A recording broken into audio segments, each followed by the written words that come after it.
Are you a business owner stuck in fear, doubt, and worry about what the marketplace will look like in the future? Then this show is for you. Strap on your seatbelt and get ready to disrupt and innovate. Here's your host, Lisa Levy.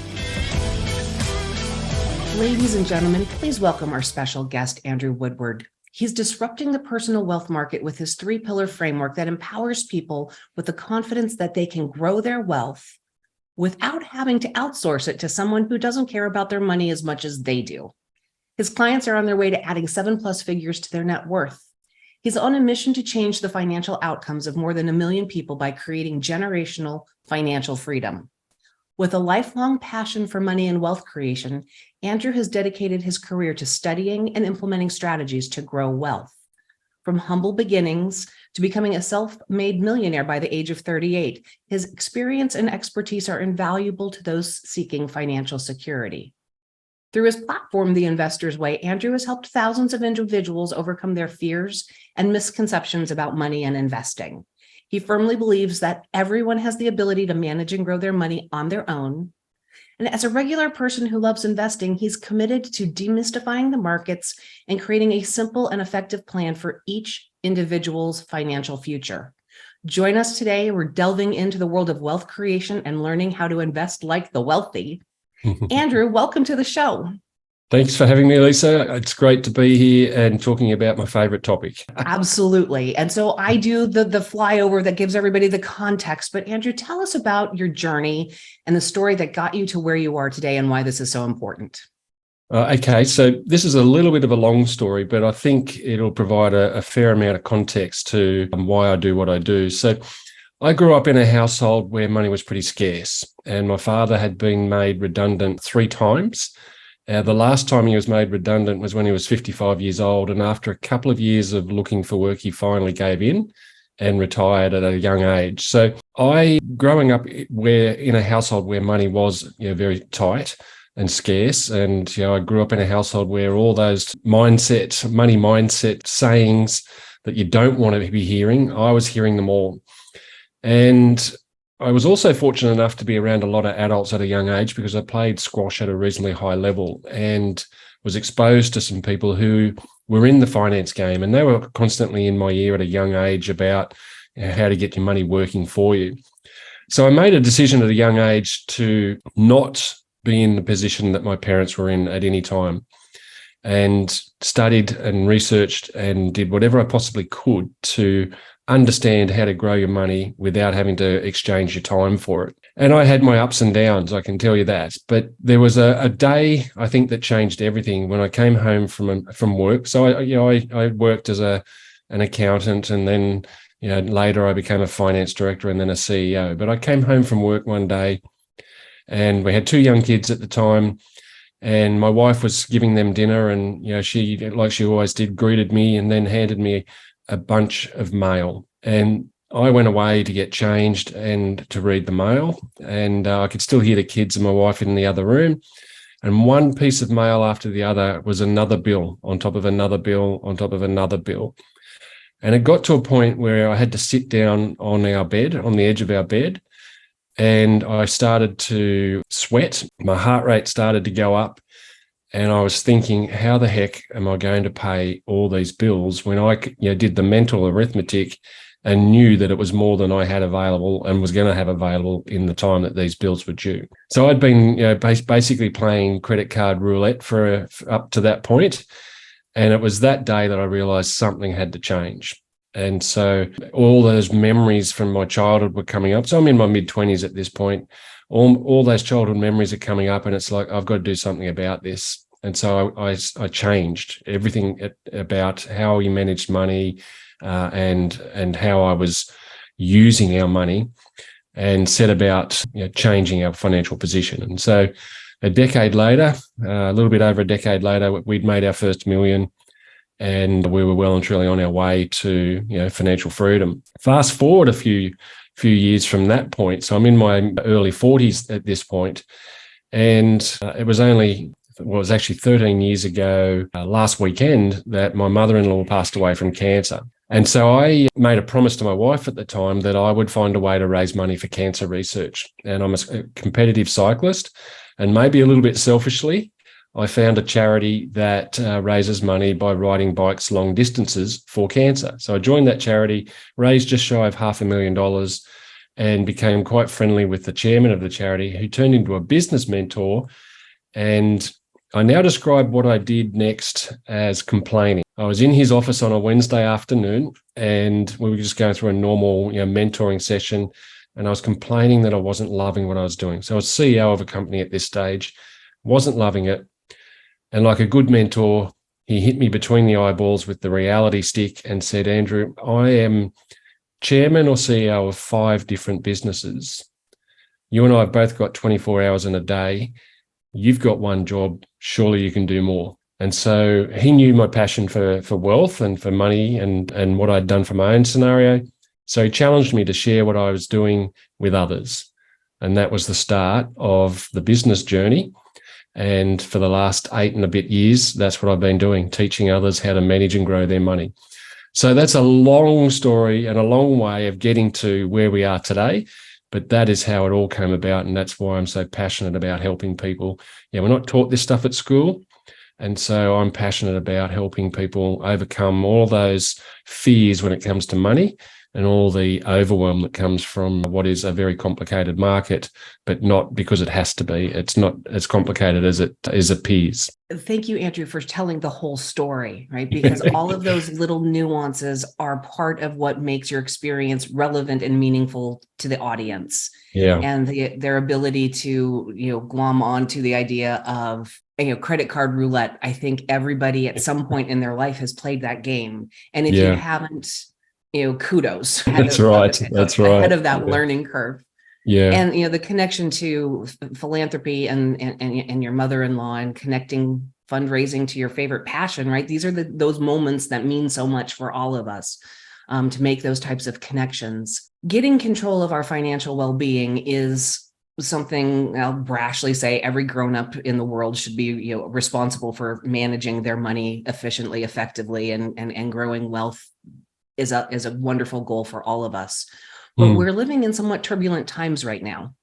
And so I'm guessing that there are bits of this that are inspiring you to double down on this commitment. As we, from my perspective, right, in the US, we are definitely facing some weird economic realities with an election year and all the other craziness that goes on here. But globally, every market is feeling something that's a little bit unsettling. So for somebody who's starting down their path of wanting to build wealth in some turbulent times, kind of talk through what the process is. I actually really love, I'm glad you raised that, but I really love these times in terms of the turbulence. I'm from Australia, as you've probably picked up from my accent, if you haven't already.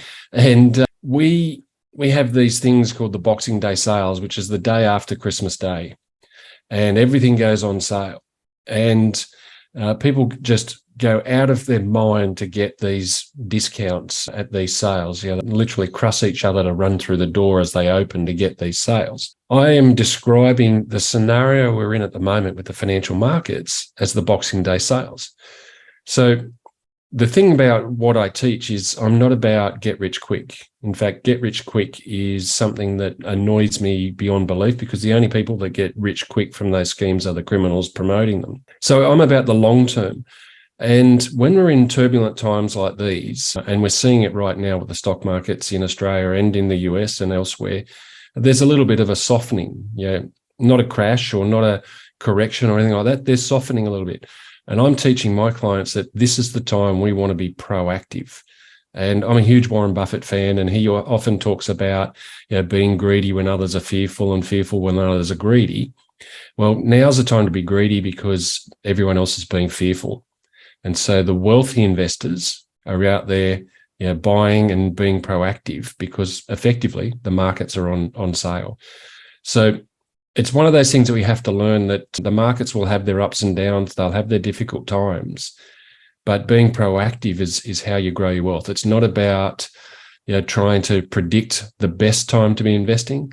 It's about investing consistently. And that's one of the things I teach. I actually aim for people to make investing a 1 hour a month activity, and they just do it every month.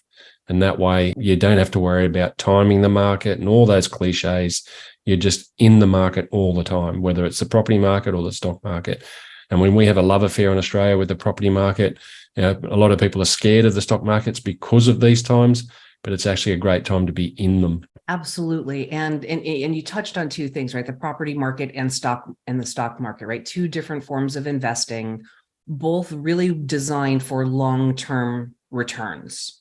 Sure. So in Hollywood films, we do the Wall Street movies where it's the day trading and it's the fast, every moment is moment to moment, the thrill and the adrenaline seeking, which really are the charlatan plays. Yep. Right. There's 1 in a million chances where you're going to do something amazing playing the markets that way. But talk about the long-term strategy and what it is that you're really looking to accomplish with that 1 hour each month. Yeah. So with the long-term strategy, I describe it as financial freedom. And for me, I acknowledge that financial freedom has a different definition for everybody, but ultimately it comes down to two things: choices and the ability to experience life. So in whatever form that you define that for me is financial freedom. I have a calculation that we can do to calculate what number of assets or volume of assets people need to have true financial freedom from a financial perspective. And effectively, that's what we go about, starting from wherever they are today to accumulate the assets that will generate the income to cover your lifestyle expenses. So you have true choice and the ability to do what you want, when you want, with who you want, to experience life as well. And that's a long-term journey for most people. And unfortunately, it doesn't matter what country you're from, most people don't have the realization of, I need to do something about my retirement until they're after 40 years of age. And in most cases, after 50 years of age. And it's like, oh, have I left it too late? So I'm a big believer in starting as soon as possible. And if you can't start, when you're 30 or 35, or you haven't, just start at whatever age you are. Just start. But forget about whether it's too late or not. My oldest client is 74 years old, so that's never too late to do something. But I also recognize that wealth creation is pretty boring at the end of the day. Like I said before, my aim is to make it a 1 hour a month activity. And a lot of people say to me, well, why do you do what you do if you're living off your assets? Why do you do what you do? The simple answer is because if I only did investing for an hour a month, I would drive my wife crazy. So I do what I do because I love it, but it also keeps me active. And one of my little secret sources, and I'm happy at the end to give this away for your viewers, is what I call my wealth tracker. So I use this tool to measure how I'm going every month. And I use it to actually tap into that part of our brain that will send positive feedback loops back to us when we do something good. So if we can have a visual image every month that shows us that our wealth is increasing, then the brain kicks in and says, I like what you're doing, keep doing it. And that is kind of like how we try and tap in to the positive endorphins that will keep us doing something. And so when it comes to wealth, because it is a pretty boring activity, I use that wealth tracking tool to get those visuals that tap into the brain and say, keep doing what you're doing. And that way we stay the journey, because it's a long journey. It's not a once a month, once when you feel like it, or when you think you've got enough money to do investing. It's a once a month activity. And so to keep doing it, you've got to have some mechanism to drive you forward. And I use this wealth tracking tool to do that. And I'm happy to give that away at the end if that's of interest to your viewers. That'll be absolutely wonderful. And we will include that with the show notes and a link to however we need to send people in that direction. Thank you for a gift. And right, you're hitting on, it's a dopamine moment, right? We love that hit of positive reinforcement that makes us happy and it feels good. And it's probably a healthier thing than sitting down and eating chocolate. Don't get me started on chocolate. I do that all the time. It's easy enough to find out. Why would I even bother denying it, right? It's chocolate. Come on. With this journey that you're on and the desire that you have to help influence 1 million people through their wealth creation journey, you shared with us that you had a mentor who just sort of smacked you between the eyes and gave you the aha moment that it was time to do this. You've shared that it's really also to keep your wife from going crazy because you're going crazy and you're bored. Yep. Talk about the journey for your clients, right? This isn't always easy. These conversations are critical and crucial conversations.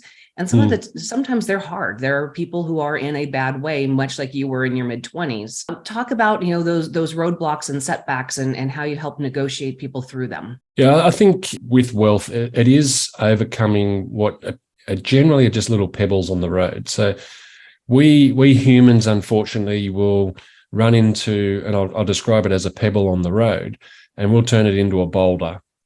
And it will stop us from doing anything because we've hit this minor little hurdle. What I try and teach people is a system to be able to make decisions so that when those pebbles arrive, they become irrelevant, or they're not something that will stop you, because you're following a framework and a system that helps you just make decisions and move forward. But if I take a step back from there, the biggest hurdle that most people face is this fear that they're going to make a mistake.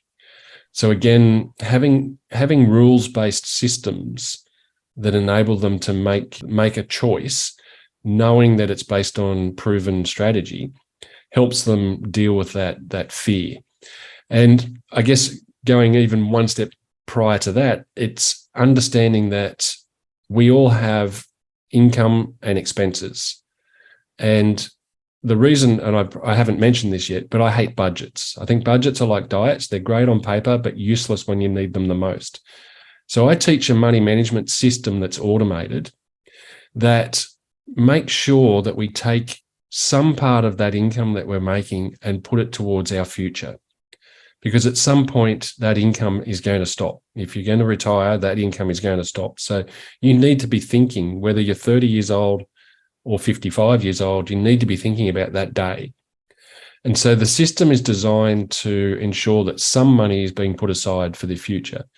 And that may start out with getting rid of debt, so that those debt payments can then be put to investing rather than paying off a debt. But because, again, tapping into that mindset that I talked about with the wealth tracker, I generally help people identify a surplus, however big or small that might be. And then we put it to different purposes, whether it be investing, debt elimination, or creating an emergency buffer for potential unfortunate circumstances. And that builds the muscles. So I often tell the example of, if I was to walk into a gym today and try and lift 100 kilos of weight, I wouldn't be able to do it.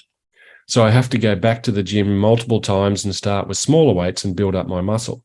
It's the same with investing, the same with debt elimination. You do it gradually, you build up the muscle, you get better at it, and then you get the results you're looking for over time. Unfortunately, most people try and just dive in and lift the 100 kilos, and that's when they run into problems and all types of difficulty. So it's a gradual process of building the muscle. And you've mentioned it a couple of times, right? If things we don't learn in our youth that we really should, right? Starting and building that muscle from the beginning would be hugely impactful for our long-term future. If in, job number one, and I will think back to my early to mid 20s, the first job that had the opportunity for a 401k, for some sort of putting that money to the future. When you're 24 years old, you go, really? Yeah. But if you had just started with just that little bit, and then when you left that job, left it invested rather than cashing it out, which some of us may have done along the way because it was like, ooh, money. That habit, that routine of it demystifies. You get used to the idea that a percentage of whatever my income is should be going to the future.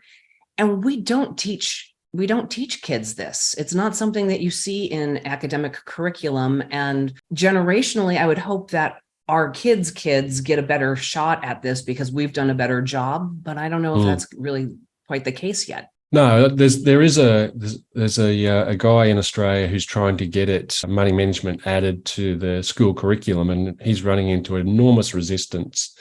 And that's a whole different political conversation that we don't need to get into, but there is that resistance to teaching people. And you use the word generational. My program is called Wealth Generator because it's about generating wealth, but also about that generational wealth. So when I talk about impacting 1 million people, that I don't have any expectation that I'm ever going to teach 1 million people. But I want, through my content and through the people I do teach, for them to share it with others and expose it to other people, so that if I can impact somebody with better money outcomes, then we can reach 1 million people by the sharing of that knowledge. But ultimately, we're not taught this stuff at school. So we enter the workforce with this ingrained fear of money. We don't realize it's there. And it I guess perpetuates in a strange way. And you described it a little bit there, is that most people get their first paycheck and it's gone in a matter of a lightning bolt, because it's like money. You've seen your parents have it and they've drip fed some of it to you over the years. You've got excited when you've been given some small amounts of money. So when you get a larger amount of money for the first time, it's like the holy grail. And before you know it, it's out the door. That then just becomes a habit. And if you don't do something to stop that habit, then you become an adult with no money and some really bad money habits that are contrary to what you need them to be. And like I said before, it's all about starting as soon as possible to think about the future. And I get it, when you're 20, 24, 25, thinking about, when you're 65 or older is the last thing that's on your mind. But if we could teach people to at least think about it, then we use the power of time and compounding to ensure that lifestyle that you want when you're not working is the one you want. And ultimately, who says you need to retire at the age of 65, which is the retirement age here in Australia? But who says that that's when you should stop working? What's wrong with stopping when you're 40 if you've got enough money and assets to do it? Why not? Then you get to do things like I do, which is something that you're passionate about and have a real impact on the world. So much a fan of starting as young as possible. And you hit on a piece in there, right? There's the difference, and you teased it earlier, so I'm going to bring it all around. There's working where we're trading time for money. Yeah. And then there's having the financial freedom to do the things that mean something to us. Yeah. And so working in that, time for money equation, if we're smart and we're clever and we are thoughtful about it, we really should stop doing that as soon as humanly possible, because then we have the ability to do things that actually may matter more. Yeah. And have the freedom by which. That's right. And everyone's probably seen the memes about working for 40 years to get to the point where you might be able to do what you want to do for a period of time, however long that's left. But by that stage, you might be ill, or your fitness is not the way it once was, and all those types of things, and you can't enjoy it. So, I'm a massive fan of being able to do things whenever it suits you. And look, I don't say this next thing to brag, but I recently had a month in Europe. So August for me was in Europe. And my investments made more money for me than I spent while I was away for a month. And that to me is what I want for other people, is if you can go away on a holiday and it doesn't matter how much you spend, you're actually generating more from your assets, then that's the lifestyle that most people dream of. And it's not as hard as it might appear if you start as soon as possible. Absolutely right. And that's that freedom. Yeah. Right? The freedom to choose what you're going to do and how you're going to do it because you can. Yeah. With my clients, as with business owners, my question for them to define success is, can they walk away from their business for 30 days and not think about it and feel absolutely confident that it is functioning as it should and probably growing in their absence? So you're taking that same mindset, right, for an individual and your family, right? Can we step away because everything is tuned and designed to support whatever it is we need it to be? I love that. Yeah, absolutely. Absolutely. True freedom. Yeah. It is true freedom. And I think that it is that simple statement, true freedom. It's not financial freedom, it's freedom. And you do with it what you want. That's right. Oh, by the way, I have the financial means to do that. Sort of the afterthought, maybe. Well, the way I describe that, sorry to jump in, but is most people, and this is where we get money so wrong, most people are chasing money because that's what they think they want. But ultimately, like I said up front, it's the choices and life experiences that we want. And if we focus on them and take our attention off the chase for money, money will flow more easily because we make better decisions. And it's not this elusive thing that we're chasing. It's this dream of being able to do true freedom, life and choices. If that's what we're focused on rather than the dollar bills, then life changes dramatically. And that's one of the biggest lessons I had to learn, was give up the chase for money, and suddenly it will flow so much easier into your life. Absolutely. And without saying it, right, the mindset shift from scarcity to abundance. Yep.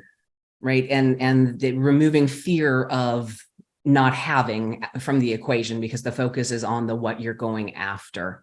Yeah. Andrew, I love this conversation. When we're looking forward, when you're looking into the future, you are building the foundation to influence a million people. And right, I understand it's not a one for one, right? It proliferates over time, right? And it's a movement. That's right.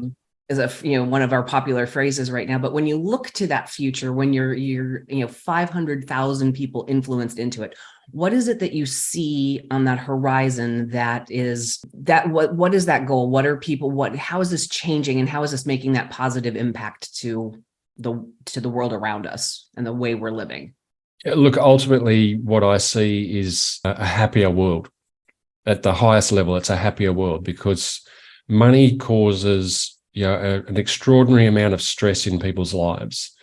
If we look at all types of things, whether it's illness, divorce, all those types of things, often the root of those problems is money.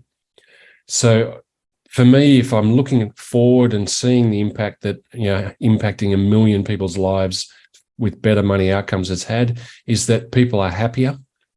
They're more free to do the things they want to do. And the world is just a better place to be in. And, 1 million people is just a small, percentage of the world's population. But the more we can perpetuate better money outcomes and better money understanding, then the happier the world will be. And a whole host of things go away when people are able to make good money decisions, and good decisions full stop, because money's not the issue. Good decisions full stop. That's right. That's right. It's simple, but it's not necessarily easy. But that's why you're here to help guide the way. Yeah. And to the audience, Andrew's already offered the access to the wealth tracker, which we'll have in the show notes and the way for you to find that. Andrew, if members of the audience are interested in learning more about you, what are the easiest places for them to find you? The easiest place is the website, which is just theinvestorsway.com.au. I'm on Facebook. So if you're looking for an Andrew Woodward, there is a very famous Andrew Woodward artist in New York. I'm not that one. I'm the guy that's on a bike in my profile picture, and you'll see, I do everything on my Facebook profile. So you can find me there. I'm on LinkedIn as well, so you can find me there if that's your spot. But the website's probably the quickest way. All the links are there on the website. And there's a few interviews I've done that are posted on the website. You can see other things I've had to say in the media. Absolutely wonderful. Audience, we have taken today a delicate talk about being disruptive from our normal kind of conversation, but it's a very personal one. Our wealth, our money it causes stress for many to even think about it, but coming at it from a mindset of preparing for the long haul and knowing that it is a slow and steady process that will get you to where you want to be. Andrew, thank you so much for sharing with us your perspective, access to the wealth tracker, and your website with the pillars. And for the audience members out there, please don't get left behind. Join me next time.